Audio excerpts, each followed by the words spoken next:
Kalau saya sering membaca istri bahagia tuh keluarga bahagia, istri bahagia rezeki suami lancar. Betul. Apakah kebahagiaan istri itu yang paling penting dalam rumah tangga? Atau apa sih maksud kata-kata itu, Ustaz?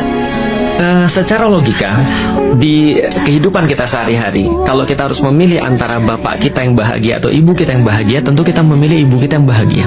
Kenapa? Karena kalau bapak kita bahagia, cuma dia bahagia doang. Sebaliknya kalau dia lagi kesal, dia biasanya juga kesal sendirian. Tapi kalau ibu kita yang kesal, itu serumah harus ikut kesal juga. Setuju.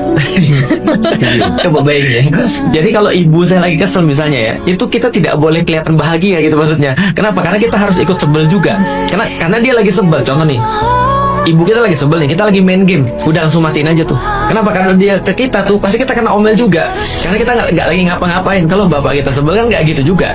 Nah artinya secara logika aja memang ibu itu harus lebih dijaga dalam rumah tangga. Karena rumah tangga itu adalah ibu kita sendiri sebenarnya.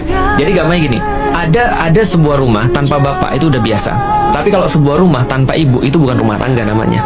Makanya ibu itu yang menentukan rumah itu nilainya seperti apa. Maka membahagiakan istri sama dengan membahagiakan semuanya. Dan kalau istrinya susah, itu sama dengan menyusahkan semuanya. Itu betul. Makanya di dalam Islam, jangankan keluarga, kata ummah saja itu diintikan dengan kata artinya ibu. Artinya ummah ini kalau mau benar, ya harus ibu dulu yang benar.